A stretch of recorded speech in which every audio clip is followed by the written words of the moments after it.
히브리서 10장 34절에서 39절 시작.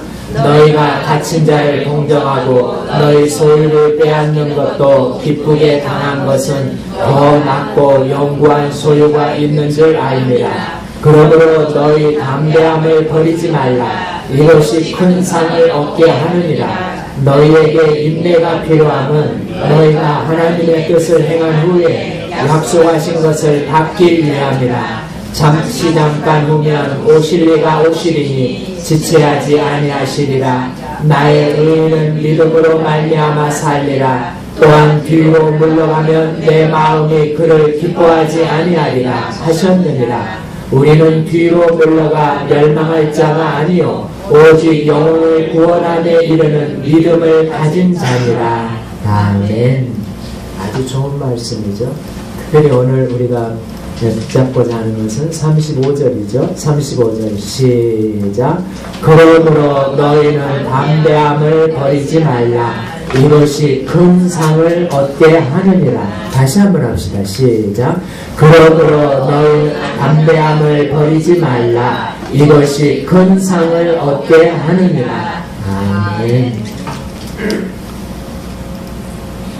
하나님의 역사는 담대한 마음에서 출발하는 것 같아요. 아멘. 그래서 이 모세를 보면요, 모세가 미디안 광야에서 40년 동안 훈련을 받고 이제 가시던 불 거기에서 하나님의 부름을 받고 너 이제 애굽으로 가라. 가서 이스라엘 백성들을 끌고 나와라. 그랬을 때 이제 부인 자녀들 데리고 이제 애굽으로 출발을 하잖아요. 그때 하나님께서 모세에게 준 게 뭘까? 성경 기록에 의하면 하나님이 모세의 손에 하나님의 지팡이를 들려주었다 그랬습니다.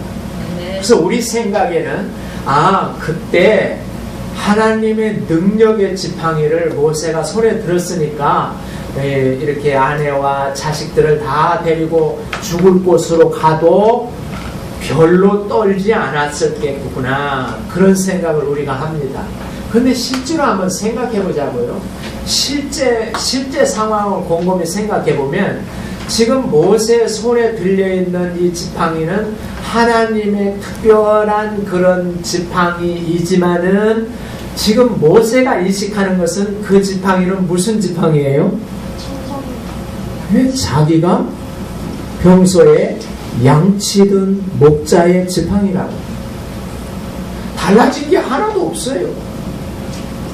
하나님의 명령을 받고 지금 가기는 가지만, 그러나 하나님이 자꾸 능력의 지팡이라고, 하나님의 지팡이라고, 네 손에 그것이 능력의 지팡이다 그러는데 실제로 모세는 이게 양치는 지팡이라고. 그때 모세의 심정을 한번 생각해 보세요. 내가 보기에는 이건 내가 평소에 양치던 지팡이인데 이걸 주면서 하나님의 지팡이를 하면서 그 사지로 가라고 하니까 이게 쉬운 문제가 아니거든요. 실제로 이렇게 아내하고 같이 이렇게 가는데 하나님께서 또 길가에서 모세를 죽이려고 그랬어요. 자녀들 할례 안 시켰다고 죽이려고 그랬어요. 그래서 그때 모세의 마음이 어땠을까? 그게 쉽지만은 않았을 것 같아요. 제 생각에. 그때에 쉽지만은 않은 그런 발걸음을 모세가 어떻게 뛰고 그래서 애굽으로 다시 들어갔을까? 그 마음이 곧 무슨 마음이겠습니까? 담대한 마음이죠. 담대함. 너의 담대함을 버리지 말라.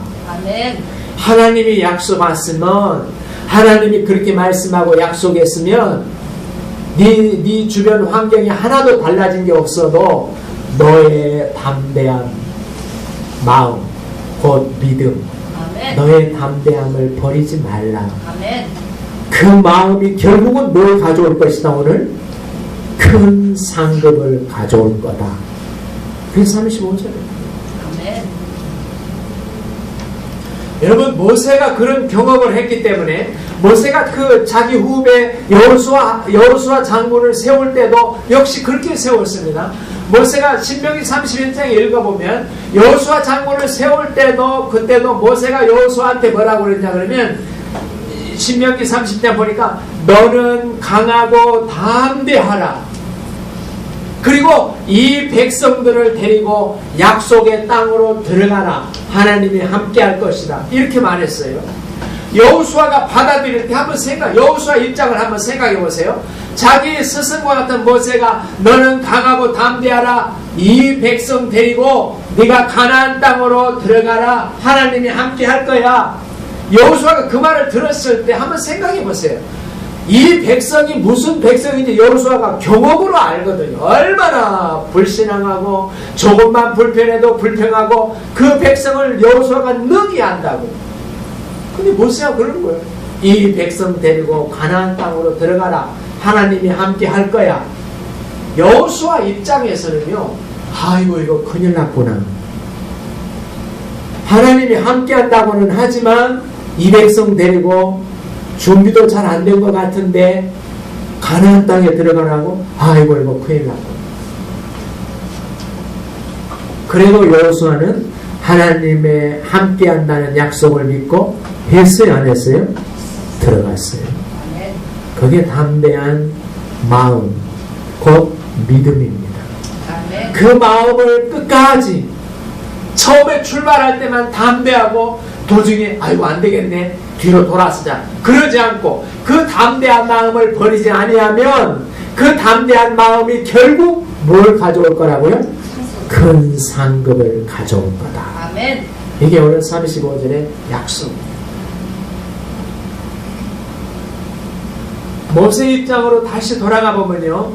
그런 것들을 그런 막 어떻게 생각하면 우리가 객관적으로 보통 사람들이 객관적인 생각을 한다면 지금 그렇게 가고 있는 모세, 지금 그렇게 들어가고 있는 여호수아 이 사람들을 볼 때 당신은 참 무모한 사람이군요. 뭘 믿고 그 사지로 들어갑니까? 당신 손에 들리는 게 하나님의 지팡이라고요? 아니 내가 보기에는 양치는 원래 당신 힘없이 패배자로 숨어가지고 양칠 때 쓰던 지팡이 아니야. 그거 들고 사지로 들어간다고? 당신 참 무모하군요. 우리 보통 사람 생각은 그럴 겁니다. 참 무모한 생각이죠. 객관적으로 따져보면.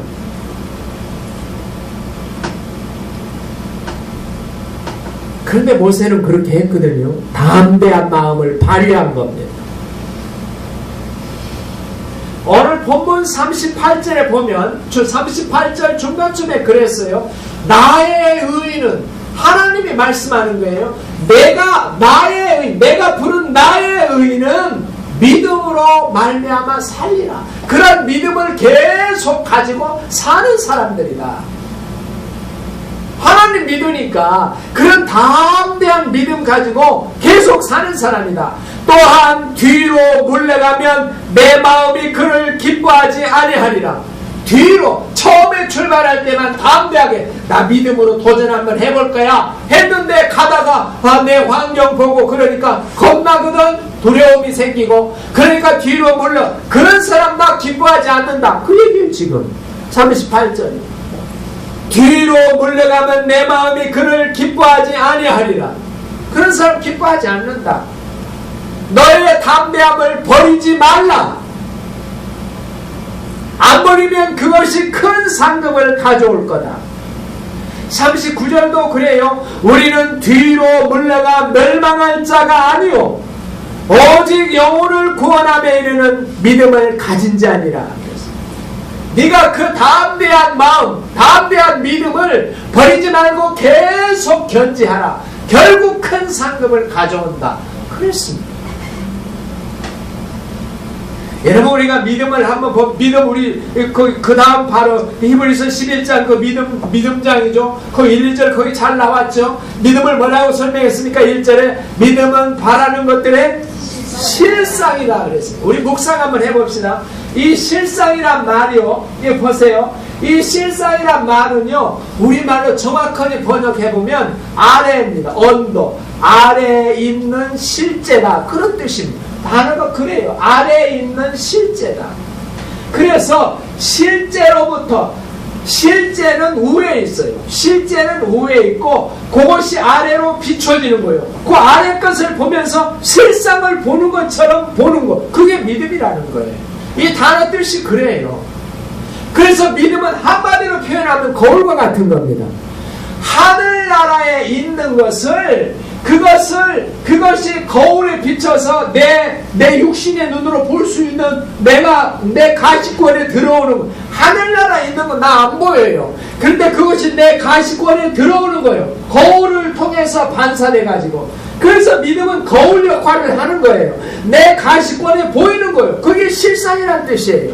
그게 믿음이에요.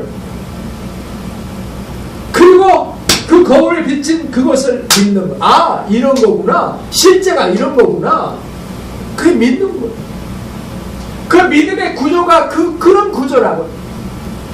하늘에 있는 것을 비춰줍니다. 말씀으로. 하나님 나라가 어떤 나라인지 말씀으로 말해줍니다. 아버지가 어떤 분이신지 말씀으로 말해줍니다. 그 거울 역할을 하는 거예요. 이렇게. 그 말씀을 보면서 거울을 보면서 아, 하나님이 이런 분이구나. 그리고 믿는 거예요. 이 믿음이에요.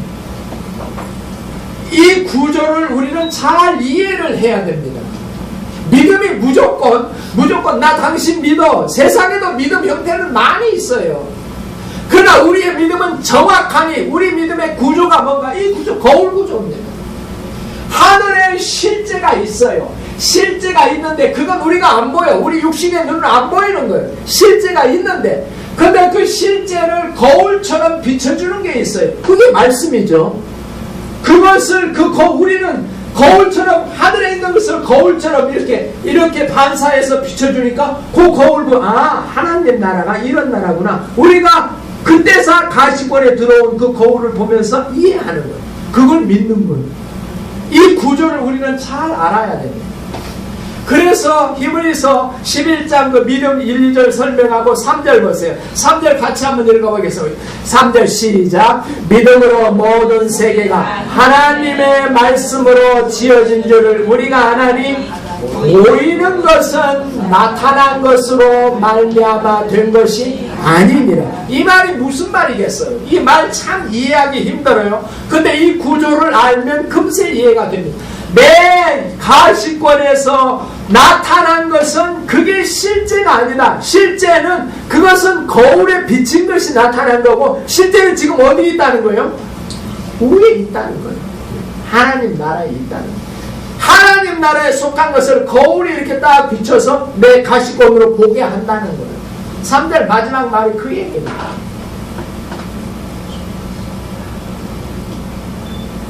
봄이가 지금 아주 이렇게 아주 포동포동 살이 쪄가지고 예쁜 아가씨로 있어요.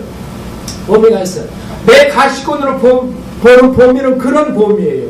그런데 봄이의 실제는 뭡니까? 실제는 우리가 봄의 실제를 못 봐요. 봄이 마음도 못 보는데 뭐.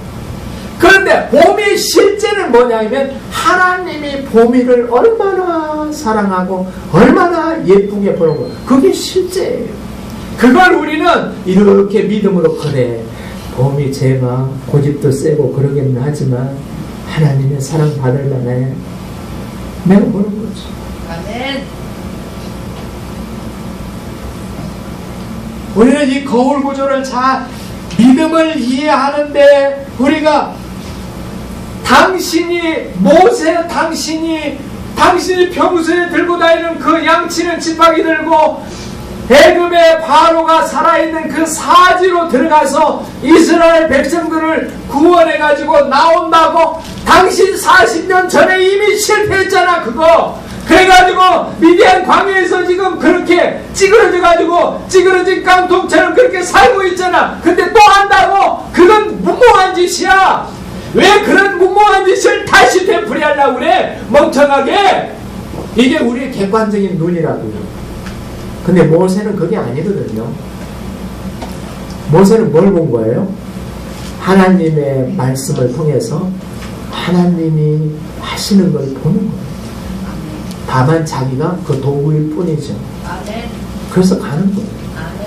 그게 담대함이에요. 아멘. 담대함은 무조건 마음. 내가 이것도 못해? 내가 이것도 못하면 남자는 아니지. 무조건 나서는 거, 그게 담대함이 아닙니다. 그건 사람의 담대함이에요. 성경에서 말하는 담대함은 그런 담대함이 아닙니다. 실상을 거울을 통해서 보면서 담대한 믿음으로 나아가는 거예요. 보는 것이 없으면 담대함도 없습니다. 아멘. 그게 성경에서 말하는 거예요. 보는 것이 없으면 담대함도 없습니다. 아멘. 사람은 자기를 믿고 내가 이런 것도 못하면 남자도 아니지. 그래 한번 해보자. 너 죽고 나 죽고 한번 해보자. 이것이 사람이 되는 담대함이에요. 근데 그런 담대함이 아니라고요. 하나님이 보여주는 그 무엇 믿음으로 보는 게 있어요. 그래서 담대한 거예요. 아멘. 요한복음 5장 19절을 보면 예수님께서 어떻게 일하시는지 주님께서 분명히 말씀하고 계십니다. 우리 같이 한번 읽겠습니다. 시작. 아들이 아버지의 하시는 일을 보지 않고는 아무것도 스스로 할 수 없나니 아버지께서 행하시는 그것을 아들도 그와 같이 해요. 예수님이 일하시는데 물었어요. 선생님 어떻게 그렇게 하십니까? 나는 아버지가 하시는 일을 보지 않고는 스스로 아무것도 할 수 없다. 나 그런 사람이다. 내가 하는 모든 행동은 아버지가 행하는 것을 미리 보고 그리고 담대하게 하는 거다. 아멘. 그거 모르겠느냐? 아멘. 그게 예수님의 담대함. 예수님은 이 땅에 오실 때 우리의 모습과 똑같은 인간의 모습으로 오셨습니다. 이 땅에 똑같이 오셨습니다. 특별한 능력을 가지고 오신 게 아닙니다. 나와 똑같은 모습으로 왔습니다. 그런데 예수님에게 다른 게 한 가지가 있어요. 나와 다른 게 한 가지 뭐냐면 믿음의 거울로 누구를 보는 거예요? 하나님 아버지를 보는. 하나님 아버지께서 하시는 일을 나는 보고 있다. 뭘로? 믿음의 거울로. 아, 하나님이 이렇게 하기를 원하시는구나. 아, 예수님은 하나님이 하기 원하시는 일을 믿음으로 보고 있는, 믿음의 거울로 보고 있는, 그리고 그대로 행한다. 아멘. 나는 한 번도 그렇게 안 한 적이 없다. 아멘. 믿음의 거울로 아버지가 행하는 것을 보고 그 다음에 내가 행하려고 할 때 그때 필요한 게 뭐예요? 담대함. 담대함. 아멘. 환경을 보지 않고 믿음의 거울로 아버지가 아버지 뜻이 이거구나. 그때 필요한 게 담대함. 아멘. 그 담대함을 버리지 않으면 큰 상급을 가져옵니다. 아멘. 여러분 어떤 분은 그렇게 생각. 야, 나도 믿음의 거울로 하나님이 어떻게 하는가 보면 나도 당장에 그렇게 순종하겠다. 그런데 여러분, 그 믿음의 거울이 아주 자세한 거울이에요. 그 믿음의 거울 구체적으로 뭐예요? 말씀이 너무너무 구체적으로 설명하고 있잖아요. 아멘. 하나님의 뜻입니다.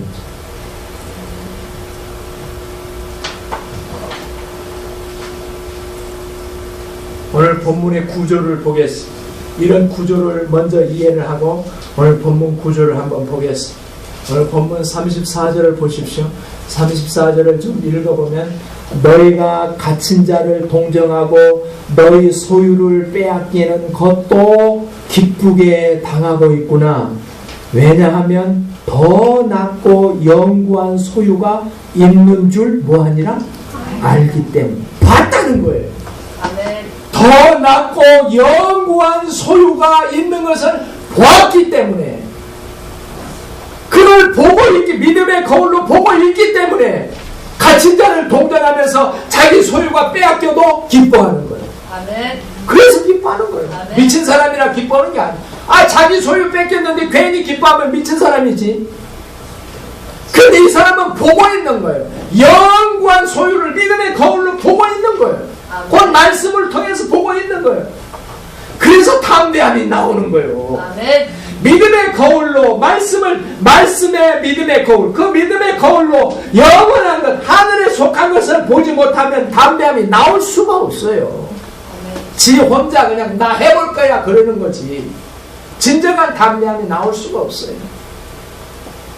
말씀이라는 믿음의 거울로 하나님께서 원하시는 것을 내가 보고 있기 때문에 그래 하나님이 이렇게 하기를 원하시는구만 해보자.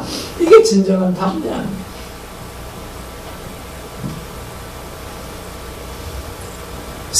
오늘 본문 36절도 한번 보세요. 36절 구조도 한번 보세요. 거기 구조가 그래요. 너희에게 인내가 필요하면 너희가 하나님의 뜻을 행한 후에 약속하신 것을 받기 위함이다. 하늘에서 하나님의 뜻이 이미 보였어. 하나님의 뜻이 이미 보였어요. 믿음의 거울로. 그러니까 담대하게 행하는 거예요. 그러면서 뭘 기다리는 거예요? 약속하신 것을 받기를 기다리는 거예요. 그게 담대함이에요. 아멘. 구조가 그렇게 되어 있어요.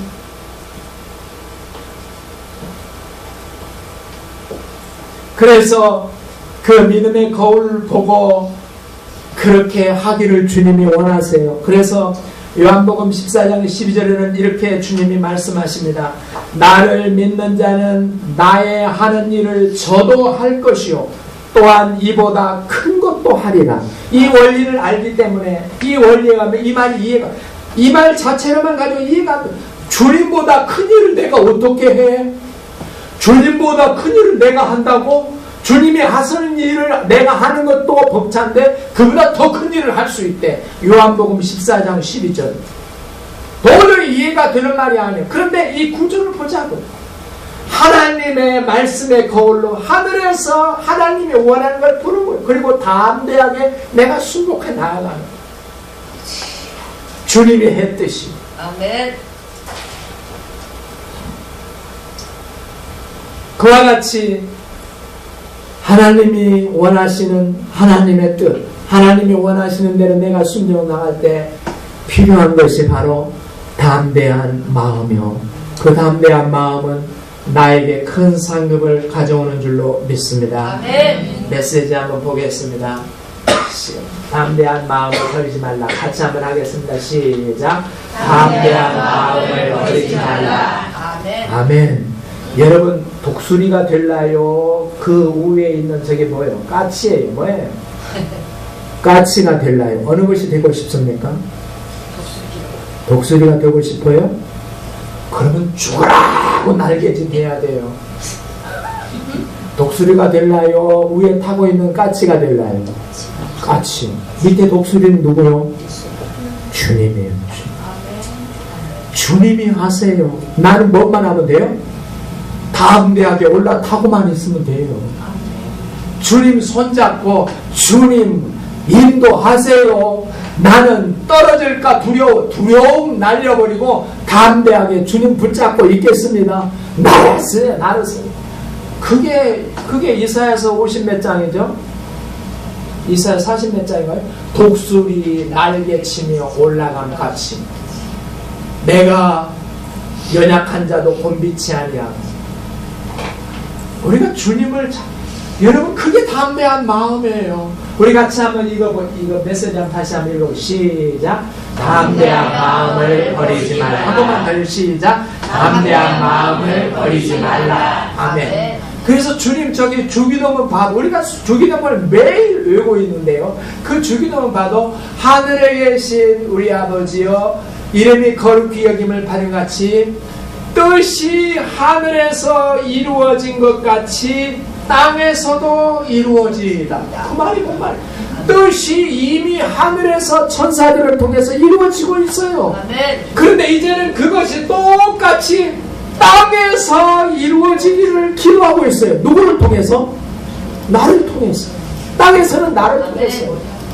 뜻이 하늘에서 이루어진 것 같이 천사를 통해서 그 뜻이 하늘에서 땅에서 이루어진 것 같이 땅에서도 이루어지기를 바라나이다. 누구를 통해서? 나를 통해서. 그게 믿음이라니까요. 믿음은 그와 같이 하늘에서 일어나는 것을 보고 아 저것이 하나님이 원하는구나. 그리고 내가 담대하게 이 땅에서 이루어지기를 기대하고 나아가는 거예요. 그게 믿음이에요. 그게 담대한 마음이에요. 그걸 버리지 말라는 거예요.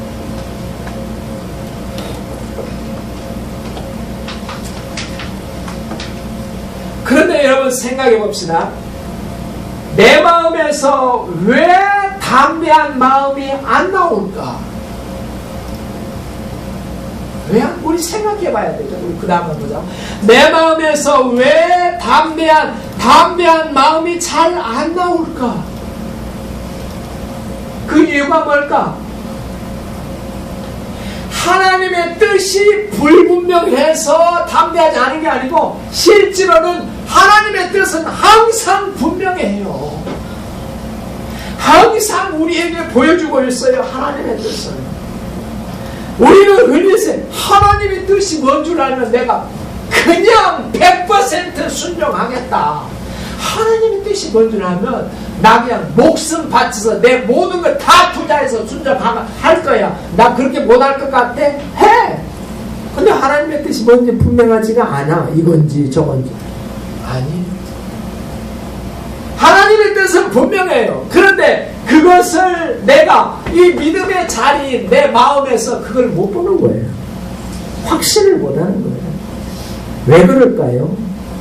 왜 내 마음이 그 하나님의 뜻을 분명히 보고 담대한 믿음으로 나아가지 못하고 왜 그럴까요? 하나님의 뜻을 볼 수 있는 내 마음에 뭔가가 틀어져 있는 거예요. 왜곡되거나 또 흠집이 있거나 믿음의 자리인 내 마음에 문제가 있는 거예요. 그래서 안 보이는 거예요. 혼란스럽기만 하고 하나님이 이걸 원할까 저걸 원할까 혼란스럽고. 언젠가 제가 유튜브에서 김동호 목사님 설교를 들었는데요. 김동호 목사님 아주 명쾌한 분이잖아요. 그분이 그런 얘기를 하더라고요. 여러분, 하나님의 뜻을 알려고 그렇게 몸부림치고 그렇게 며칠씩 금식 기도하고 기도원 가가지고 40일 금식 기도하고 하나님 뜻 알려고 그러지 마시오. 성경을 30분만 읽으면 하나님 뜻이 분명히 뭔지 당장에 알 수 있습니다. 그분이 그러더라고요. 나는 거기에 동의했어요. 하나님의 뜻은 여기 다 있습니다. 아멘. 그리고 이 성경 말씀을 읽으면서 그래, 하나님이 지금 나에게 그것을 원하는구나, 내 마음이 붙잡으면 되는 겁니다. 아멘. 사실은 모르는 게 아니죠. 내 마음이 뭔가가 내 마음에 묶여있기 때문에 이게 혼란스럽든지 아니면 움츠러들어 있든지 그러는 겁니다.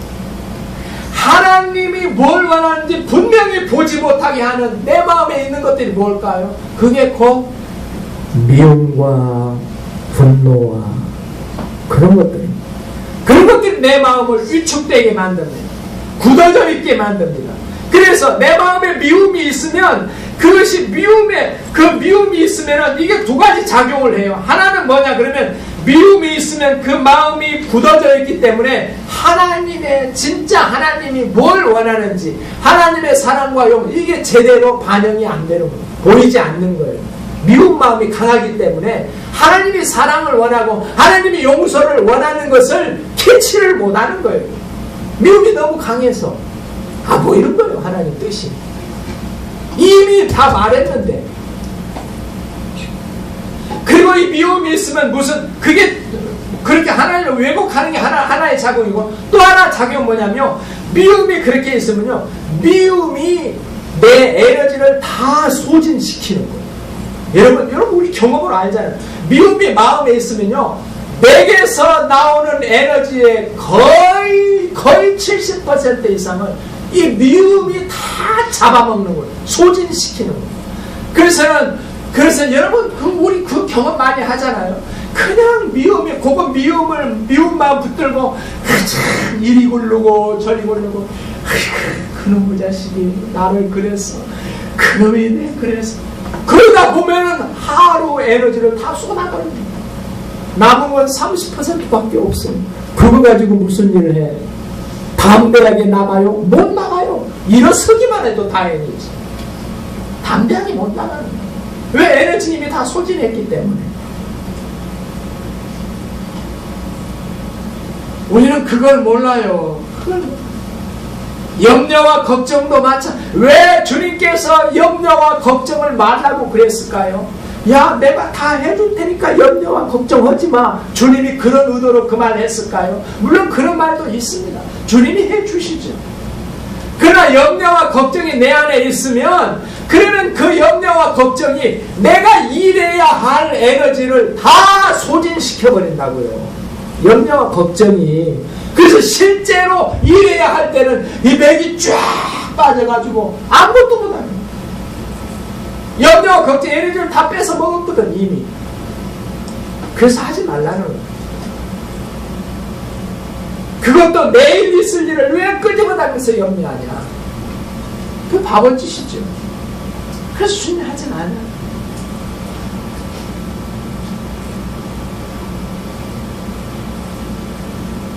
여러분, 내 마음에 그와 같이 정말 특별히 주님께서는 특별히 바위돌 같은 돌박 같은 마음이 있다고 그랬는데 이 돌박 같은 마음은 내 안에 있는 원한입니다. 원한. 미움이 장시간 흘러서 굳어진 거 그게 원한이에요. 그 쓴뿌리라고도 합니다. 그게 있으면요 그것이 내 에너지 다 뺏어 먹습니다. 다 뺏어 먹어요.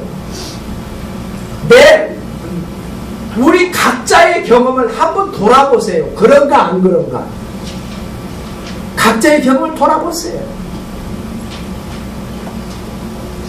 어떤 곳이든지 미운 사람이 있으면 맥이 쫙 빠져요. 왜? 그 미움이 다 에너지를 뺏어가기 때문에 아무 일도 못해요. 그걸 지금 실제 우리 몸에서 경험할 수 있는 거예요. 우리가 알아채지 못해서 그렇지. 못 알아챌 뿐이지 실제가 그렇다고.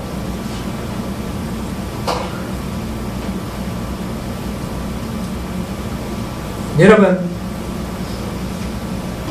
하나님은 우리 자녀들에게 놀라운 뜻을 가지고 우리 가정에 보내신 줄로 믿습니다. 네. 그렇습니다. 설령 그 자녀가 무슨 실수를 하고 실패를 하고 뭐 했다고 해도 하나님은 놀라운 뜻을 두시고 장점을 여러 개 주어서 우리 가정에 보내신 줄로 믿습니다. 아멘. 그게 하나님의 소원이 거기에 있어요. 우리는 종종 그것을 믿음으로 봅니다. 내 자녀에게 하나님이 이런 소원과 이런 것을 두고 있구나. 우리는 믿음의 거울로 종종 그것을 우리는 내 자녀 얼마나 귀해요. 얼마나 능력 있게 보여요. 그걸 우리는 종종 봅니다. 그런데 우리가 종종 그걸 보면서도 자녀의 현재의 삶을 보고는 난감합니다. 왜? 한심하기 짝이 없거든. 그러니까 믿음으로 본 것은 어디로 갔는지 없어. 어디로 갔는지 숨어버렸어. 그리고 현재의 모습을 보니까 한심하기 짝이 없거든. 그러니까는 에이그 에너지 거기다 다 쏟는 거예요. 그런데 오늘 본문 메시지는 그럴 때 뭘 발휘하라는 거예요? 담대한 믿음을 발휘해라. 아이고 이놈의 이 자식이 그러지 말고 원래 믿음의 거울로 보았던 걸 그걸 기억하면서 축복해주고 담대함을 발휘해라. 아멘. 담대함을 버리지 말라. 아멘. 그러면 그것이 큰 상급을 가져온다. 아멘. 그게 오늘 본문 메시지예요. 그러라는 거예요. 아멘.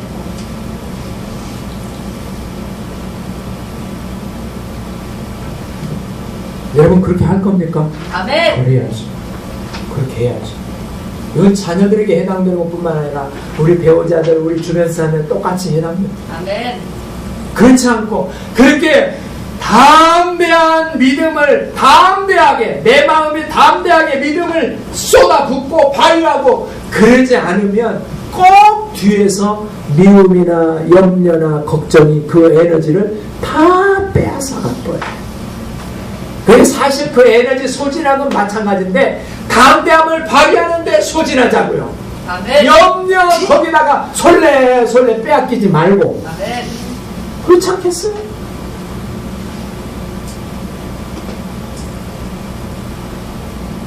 두 번째로 우리가 주의할 것은요, 한 가지 더 생각해보면 좀 복잡하죠. 우리는 믿음을 발휘할 때, 제 저를 좀 보세요. 읽으려고 생각하지 말고 저를 좀 보세요. 우리는 믿음을 발휘할 때 대부분의 사람들은 어떻게 하냐면 믿음이 요만큼 왔어요. 내 마음에 믿음이 요만큼 왔는데 이 작은 믿음 가지고는 안 돼. 그렇게 큰 일을 하는데 이렇게 작은 믿음 가지고 되겠어? 담대함이 안 나와요. 이 믿음이 요만할 때. 그래가지고는 믿음이 커지기를 기다려. 온전한 믿음이 오기를 기다려. 그러면 도중에 반드시 실패합니다. 그러지 말고 믿음이 요만큼만 왔을 때 그때가 뭘 발휘할 때요? 담대함을 발휘할 때. 아멘. 정확하니 믿음의 거울을 통해서, 말씀을 통해서, 믿음의 거울을 통해서 하나님이 이걸 원하는구나, 그런 믿음이 요만큼만 왔다고 해도 진정한 그게 믿음이 겨자씨만한 그런 믿음이 생겨도 담대함을 발휘해야 돼요. 아멘. 커지기를 기다리지 마세요. 아멘. 할렐루야.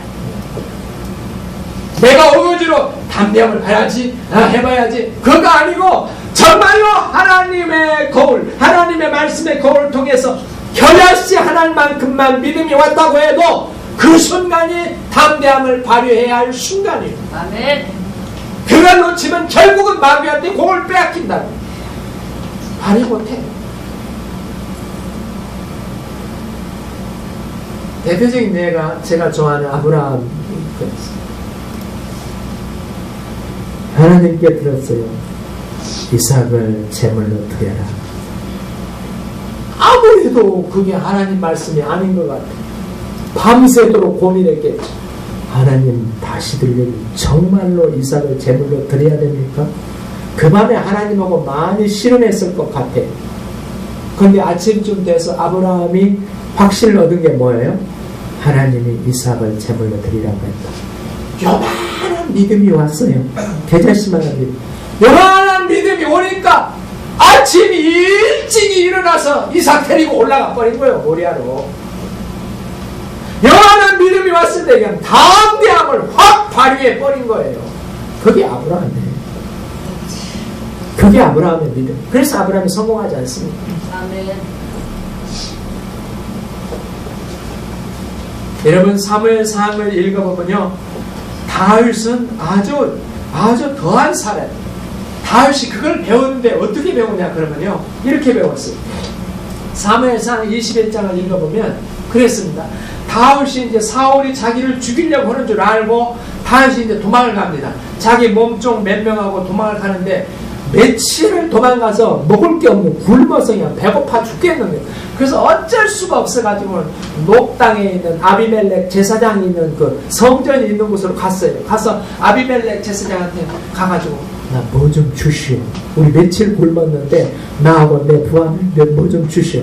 갔어요. 갔더니 아비멜렉, 여기에는 성전인데 아무것도 없고 단 한 가지 있다. 제사장만 먹는 거룩한 떡 진설병이 있다. 그거 줄게. 너네들 3일 동안 여자 가까이 안 했니? 그러면 그거 먹을 자격이 있어. 내가 줄게. 3일이 아니라 그보다 더 우리 여자 가까이 안 해서 쫓기니라고. 그걸 줍니다. 그리고 또 한 가지 귀중한 보물을 줘요. 그 보물이 뭐냐면 다윗이 청년 때에 죽인 골리앗의 칼입니다. 아주 좋은 칼이겠지요. 그때는 다 이스라엘은 청동기 문화지만 블레셋은 철기 문화였어요. 철기 문화가 만든 아주 중요한 칼, 골리앗의 칼을 다윗한테 줍니다. 예리한 그 골리앗의 칼, 승리의 상징이에요. 다윗에게. 그 골리앗의 칼을 들고도 다윗은 담대함을 발휘 못해요. 그래가지고 어디로 도망가냐고, 골리앗 칼 차고 골리앗 고향으로 도망갔어요. 다들 이런 멍청한 일이 어디 있어요. 사람이요, 담대함을 발휘 못하면 그 지경이 된다니까요. 골리앗의 칼을 차고, 이건 위대한 승리의 상징인데 그거 차고 죽으려고 골리앗의 고향으로 도망갔어요. 두려워가지고. 누가 두려워서? 사울왕이 두려워서. 이렇게 사람이 멍청할 수가 있어요.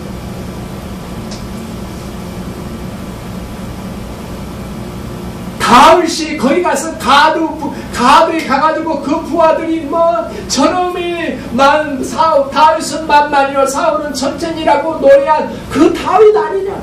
그때서 가슴을 치지만 이미 그물에 걸린 걸, 이미 그물에 걸려있는 걸 자기 어쩔 수가 없으니까 미친 짓을 합니다. 침을 흘리면서 대문을 박박 긁으면서 미친 짓을 겨우 빠져나가 깨닫고,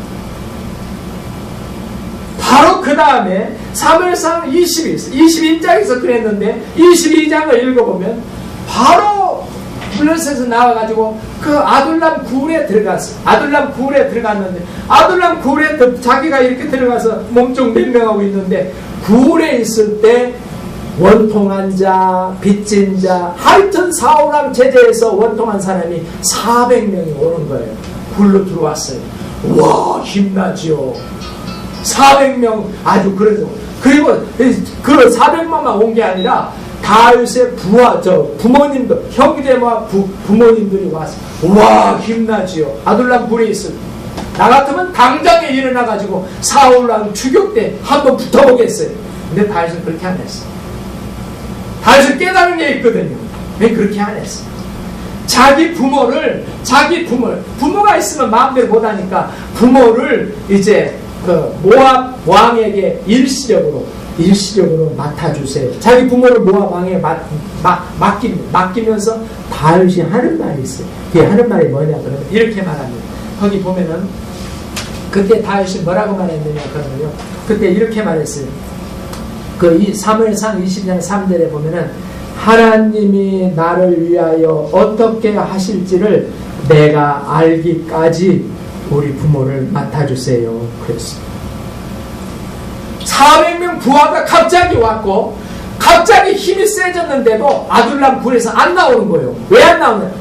하나님이 나를 위하여 어떻게 하실지 알기까지는 나 안 움직인다. 안 움직였어. 그리고 하나님 뜻이 뭡니까? 거울로 보기를 원하는 거예요. 안 움직였어요. 그러니까 갓 선지자가 왔어요. 갓 선지자가 와서 너 왜 아둘람 굴에서 그렇게 숨어만 있느냐? 나가라! 그러니까 그때서 나왔어요. 400명 데리고 이제 그때서 이렇게 나와가지고 헤렛 숲을가로 들어갔다 그랬어요. 다윗은 그렇게 움직인 사람이에요. 하나님을 거울을 통해서 하나님의 뜻이 뭔지 보고 그리고 일단 봤으면 영원한 그런 믿음이 왔으면 담대함을 발휘하는 거예요. 그래서 움직이는 거예요. 모세도 마찬가지였어요. 이스라엘 백성 데리고 나오는데요. 뒤에서 바로 군대가 쳐들어오지 앞에는 홍해지.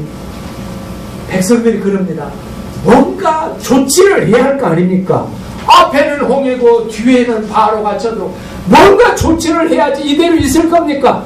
그때는 기도고 뭐고 봐잘 것이 없어요. 그냥 블레셋 지역으로 아니면 그 반대 지역으로 방향을 90도 틀어가지고 그냥 출행랑을 쳐야죠. 뭐 생각하고 맞을 게 뭐 있어. 근데 모세는 그게 아니에요. 절대 아무리 급한 사고도 그렇게 안 했어요. 백성들은 뒤로 돌아가자고 그랬어요. 애굽으로 돌아가서 우리 애굽 사람들 옛날처럼 섬기면서 살자. 그러면 목숨은 부지할 거 아니냐. 이렇게 말했어요. 모세는 그게 잠잠해라. 하나님 앞에서 잠잠해라. 너희는 이렇게 말해. 너희는 두려워하지 말고 가만히 서서 하나님께서 오늘 너희를 위하여 행하시는 구원을 보라. 잠잠하라고 그랬어요. 그리고 모든 백성이 잠잠했을 때 하나님이 모세한테 그랬어요. 네 손에 들려있는 게 뭐냐? 하나님의 지팡이죠. 그것을 바다를 향해서 내뻗으라. 그 믿음을, 그 음성을 듣고 모세가 그때서 담대함을 발휘하는 거예요. 담대함을 발휘해서 지팡이를 내뻗죠. 네, 바다를 향해서 그때 홍해가 갈라졌어요. 아멘. 그리고 그 가운데로 갈 길이, 나아갈 길이 열립니다. 여러분, 그게 믿음의 원리입니다. 아멘. 믿음의 구조입니다. 아멘. 담대함은 무조건 발휘하는 게 아니에요. 결심하는 믿음이 왔을 때 담대함을 발휘하는 거예요. 아멘. 그 마음을 버리지 말라. 오늘 명령했어요. 아멘. 담대함을 버리지 말라. 아멘. 그것이 큰 상급을 가져온다. 그랬어요. 아멘. 그게 오늘 말씀.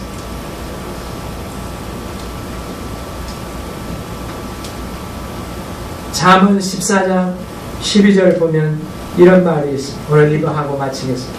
잠언 14장 12절 보면 어떤 길은 하나님이 보시기에 바르나, 아니 어떤 길은 사람이 보기에 바르나 필경은 사망의 길이니라. 그래서 사람 보기에 바른 길처럼 보이는데 필경은 사망의 길이라. 그런 길이 있어요. 사망의 길. 그런가 하면 또 반대 길도 있어요. 마태복음 7장 14절에 보면 예수님이 그랬어요. 산상수훈에서 좁은 문으로 들어가라.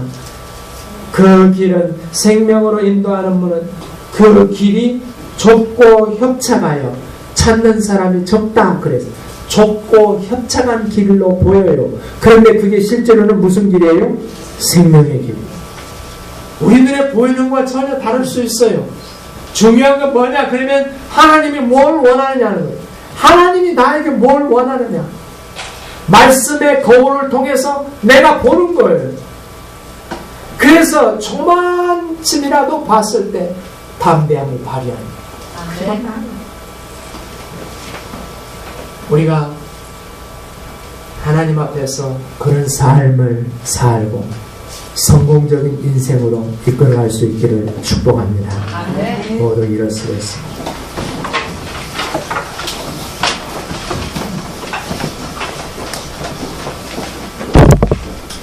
피아노에 맞춰서 그 본문을 한번 생각합니다.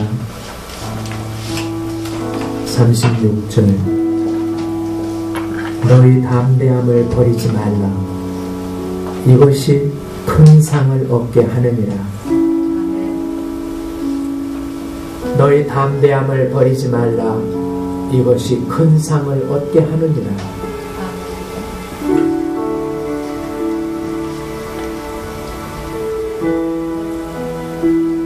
이것은 무모한 도전을 하라는 뜻은 아닙니다.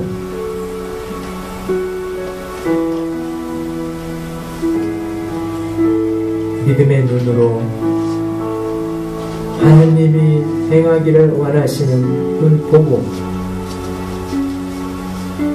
내게 조금이라도 하나님이 이걸 원하는구나 믿음이 왔을 때 담대함을 발휘하는 겁니다.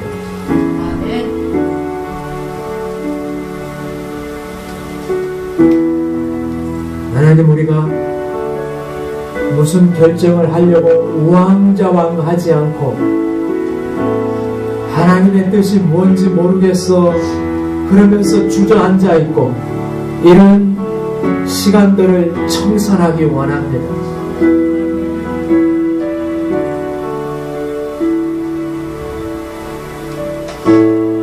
하나님, 내 마음을 하나님 청결하게 하옵소서. 마음이 청결한 자는 복이 있나니 저가 하나님을 볼 것이며 약속하셨습니다. 내 마음을 이 시간 청결하게 해 주시옵소서. 그래서 하나님의 뜻을 알게 하시고 하나님이 뭘 나에게 원하는지 눈치채게 하여 주시옵소서. 내가 담대하게 나아가기를 원합니다. 그것이 무슨 문제이든 재정 문제이든 진로 문제이든 자녀 문제이든 건강 문제이든 무슨 문제이든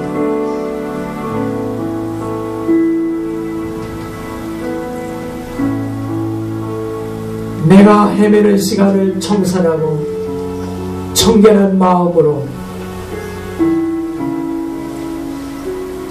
하나님이 원하시는 걸 알고 담대함을 발휘하기 원하나이다. 주님이 도와주실 줄 믿습니다. 주님이 도와주시고 결국은 그것이 내 인생에 큰 상급을 가져올 줄로 믿습니다.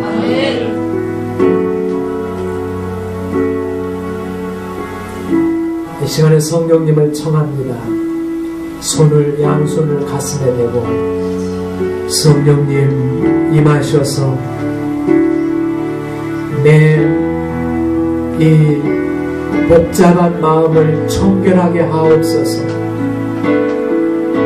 이리 되고 저리 되고 그래서 복잡해진 마음 다 보혈로 씻어주시고 아멘. 하나님이 뭘 원하는지 분명히 보게 하여 주시고 아멘. 담대함을 발휘하게 하여 주시옵소서.